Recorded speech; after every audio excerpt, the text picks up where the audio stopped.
Welcome back to A Faster Me. You are joining us out here on the Cajon Pass, day 1 of 3 for the Victorville stage race. So this is the time trial, and it is a uphill 5.5 miles.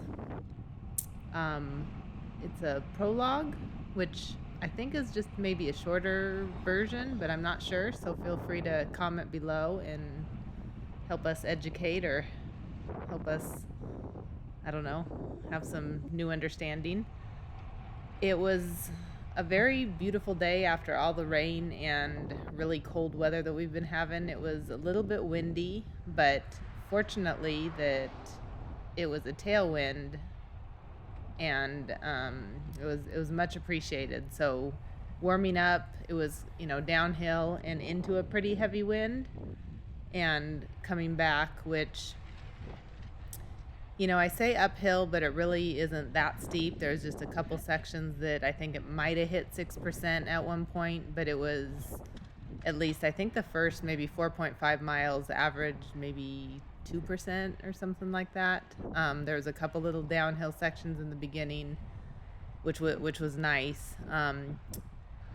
I started off in a hold for the third time, so overcome a little bit of my fear of being, held. It still is a little bit of an uncomfortable feeling, a little bit out of control. And I started off probably a little bit too hard. I think my watts were in the upper 200s, 300. I might have even hit 400 at the start, which is a little bit heavier than I would want to do. It says 392 there was my max. Something else said 425 or 450. I don't know. A few different platforms sometimes have different watt numbers. So I was definitely trying to average over 200. Kind of a lofty goal of holding 220, but I think my normalized power was 213 for the duration. So a decent effort. You always feel like maybe you could have gone a little bit harder when it's over, but it's hard to know. Yeah, I think you did a good job. Just looking at the numbers, I think in retrospect, I don't think you went out too hard necessarily. I think one thing is just keeping an eye on your cadence. Sometimes you let your cadence bog down, and that kind of kills your momentum. But other than that, I think you did a good effort. I think 220 was probably in reach, but when you're doing these efforts, and it's not something that we do a lot to get the pacing right on these type of efforts. So I think, yeah, you did a great job as far as power, and it's really close to what your current fitness is. So yeah, I think it was a pretty good TT for you. Yeah, I have been working on not spiking so much in just some of the efforts that we've been doing with either the opener or some of the accelerations, of having a little bit more consistent power. So I was working on trying not to have such drastic shifts. I was trying to keep my cadence a little bit higher, and I did average, I think, 86, which is good, but I'm still a little bit of a maybe over exaggerator. So if I see my watts drop down too much, I think I do a little bit too hard of a effort to bring them up, instead of just a gradual effort. And same thing, with my cadence, or sometimes then I noticed my cadence was too high. I noticed one time I was spinning at like 116, which is probably a little bit too fast. Yeah, I think that was very brief. The 116, 120 was very brief. But yeah, I think overall you're doing a lot better with cadence. But yeah, it's still just some of the things you can improve on, catch up, make up a second here or there, 10 seconds, 5 seconds makes a difference in the long run. Yeah, and 5.5 miles really does not seem like that long, at least with the tailwind. I think if it was a stiff headwind, it would have felt very different. But I did it in just under 19 minutes, I believe. I guess I could look Yeah, 1850 or so. for to get the exact, but our field is really stacked. There's a few people that I'm not so familiar with. The fastest in our field did it in 14 minutes and 11 seconds from Zone 5 Racing. Catlin Howell. In the second place, Carolyn, not sure how to pronounce her last name, but from University of Oregon, also did it in 14 minutes 14:30, and they would have been, I think, in the top 20 of the pro men's field, which is pretty incredible. The top three would have been the top three if they were racing in the women's pro 1-2 field today. So definitely a stacked field with the 3 and 4. um Feline rounded out the top three, but yeah, just I like to race with kind of a stacked field. So I know many people might think I'm crazy, but you like it when the competition is really good. Yeah, it's good to just have a measuring stick, especially on something like a TT, which is a race against the clock, a race against yourself. It's really just about you maximizing your effort. There's a young lady that just flies by. Like, I can't imagine like the effort she's putting in. Mm. Super strong. But yeah, TT is basically a race against the clock and a race against yourself. So it's more about pacing, getting the power right, not going out too hard, not bonking, and making sure when you cross the line that you've left it all out on the course. Because you get the pacing wrong, sometimes you can go out too hard and then die at the end. But sometimes you can go a little too easy and have a lot left in the tank when you finish. So yeah, that's part of the hardest strategy is just pacing and then just improving your time. This is something that you can't draft. So it's really just do the best you can and let the chips fall where they may. Yeah, I looked down for a second. I didn't even see the person past me. I wish I would have been able to see who it was, what team they were from, but pretty sure it was one of the ones who came in first or second. um, so I did it in 18:48, and my teammate Marlena came in fifth with a time of 16:49. So great job to her. Yeah, there's a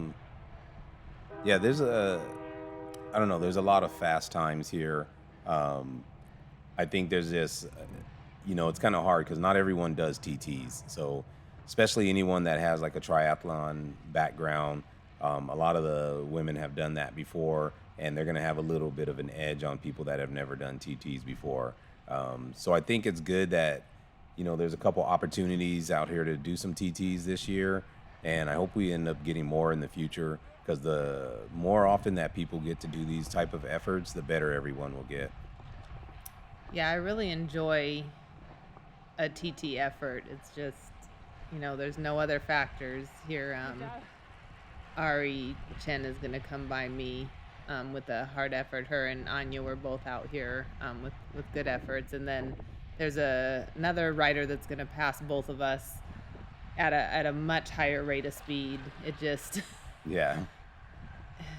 you know, Yeah, I want to say, a little Strava stalking. I think she averaged like 270 something watts for this TT.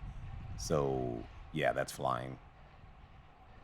yeah, pretty incredible power. Yeah, I mean, and like I said, there's no drafting or anything else. So this is just a pure effort that you have to do on your own, manufacture all your own speed. So, yeah, that's incredible that, someone in the same category, I know that she's a Cat 3, but still, someone in the same race can go that much faster than you. It's just kind of puts things in perspective of how there's different levels and how people excel at different parts of cycling. Yeah, there's always levels to everything. I mean, it's all of us out here racing are at a different level than, most people just walking around, and it seems, I think, to most people kind of crazy. They'd never want to do this for fun, but then you look at people in the field, the levels are just so different. Yeah, I mean, I don't know. I think, yeah, the levels are different, but I think it's great just to see like what people can do. TTs are one of those things where, you think you're going as hard as you can, and then you see how much faster other people can go, and sometimes it's an eye opener that hey, I can go a little faster. I could have carried a little bit more speed here, you know. things like that. So I think it's just good to have a measuring stick of better athletes or faster people. For sure. And tomorrow will be a whole different measuring stick. All the women will be racing together. So I'm happy to be going at 10:30 instead of 7:30. Yeah, and what you mean by all the women racing together is it's going to be a P1, 2, 3, 4 race instead of 3, 4 being separated from the P1, 2s.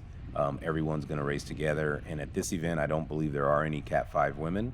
So basically, all women will race together tomorrow, and that's kind of like one of the first times some of the Cat 4 women will be racing in a P1, 2, 3, 4 race. And the Masters 35 will also be racing with us and will be scored separate, but the race strategy dynamics will definitely change, just adding the professional women. Yeah, yeah. I was gonna say also like I think it's funny because like a lot of people are used to riding and doing group rides and stuff like that with mixed fields and varying skill levels. But as soon as you put it in a race together, which is different, group rides are not the same as races, but it also just, it just adds a little fear and a little bit of anxiety sometimes when you step up in categories. So true. But the trade-off is racing in a little bit nicer weather, because I think at 7:30 it was going to be 30 degrees, which did not sound very enjoyable to me. So I guess the suffering of a little bit harder of a race, which was already going to be a tough race at a very tough course tomorrow. Um, so looking forward to putting a good effort in. Yeah, I think also here, like, honestly, your power is pretty smooth. I think you're doing a pretty good effort of just kind of hovering around, 180 to 220 watts, which, when the terrain kind of, dips up and down, I wouldn't say it's rolling terrain, but it's not exactly the same grade throughout this TT. So I think you do a pretty good job of kind of finding a rhythm and then just kind of stabilizing. Your heart rate's up pretty high, but it's not maxed out. So yeah, maybe you had a couple watts left in you, but overall, I think you do a pretty good job of just holding like pretty consistent power. Yeah, I was overall satisfied with my effort, but I do believe I could have suffered a little bit longer. There's just a few moments where you find yourself spacing off and not just kind of getting in that zone where you're just constantly suffering. Which is just, some people say mindfulness, meditation, that can kind of help you stay focused and kind of suffer throughout the time, because it's real easy to just want to go a little bit easier, stop, your legs and your breathing and it's Yeah. just telling you like, I don't want to keep doing this, but you can keep going and suffer a lot. Yeah, everything in your body tells you to quit, when you start to suffer. But I think a good thing is you have a carrot in front of you. Ari passed you like a few minutes ago, but you actually reeled her back in a lot. And, you know, it just gives some motivation like that you might be able to catch her again. I know you don't, but still, it's good to have a little carrot out there. Hmm. It's funny. I had a training at my job on breathing this past week, and I was thinking of that as I was riding, of just trying to control your breathing. And you can control your heart rate sometimes by just breathing out a little bit longer and slower, but it's just a lot of suffering when you're trying to get air in quickly, and breathing becomes a lot more shallow. But we really can tap into different things by practicing, whether it's breathing, even like your cadence, sometimes the suffering in your legs, continuing to kind of pedal through that. Like at the top of a hill, when you just kind of want to let off a little bit, you can train yourself to kind of push through some of those things. Yeah, breathing has been one of the hot topics recently. I mean, it comes and goes all the time, but nasal breathing and training your breathing has been hot on the coaching scene recently. And I know there's a lot of research being done about that. And is it better to breathe through your mouth or through your nose? Is it better on sustained or lower intensities to breathe through your nose? Different stuff like that. So yeah, there's a lot of people looking into breathing and the effects on performance right now. Yeah, it's really fascinating. I mean, I think that there are a lot more benefits of breathing through your nose, although at, some really high intensity efforts, it's almost impossible to just breathe completely through your nose. Yeah, it's funny too because we kind of think that when we're suffering that we're not getting enough oxygen, but actually studies show that you are getting enough oxygen. The problem is you can't expel waste fast enough. So those little short breaths when it seems like you're out of breath, it's not really that you're not getting the oxygen. It's just that your body can't process and get rid of the waste. And if it can't rid of the waste, it can't process the oxygen at the time. So we actually breathe in enough. Our body just can't process it because we can't get rid of waste fast enough. Yeah, I want to say one of the things in the training, hopefully I get the stat right, but like the underwater divers that can, we think of them like holding their breath or that they can hold their breath for a long time. They actually are just able to tolerate higher levels of carbon dioxide in the blood. So it's not that, it's just they're able to tolerate like the higher levels, Of yeah, waste, of of waste, waste. Yeah. where the rest of us feel the need to take a breath with, um, when the levels of carbon dioxide get to a certain level. So it really is pretty fascinating. Yeah. So yeah, um, I think here's a really good job because like this is late in the TT now. You only have a short distance to go here, and I think your watts are actually pretty high. You're above threshold, putting in a hard dig. You can't see the finish yet, so yeah, I think this is a awesome job here of just having enough in the tank to be above threshold for these last so many minutes. Yeah, I was disappointed to see myself dip down a little bit because I was really trying to, suffer through the end of it. So you saw me drop down under threshold for a little bit there, but I was really counting down the tenths, when it's 5.5 miles, you can just really count down that time.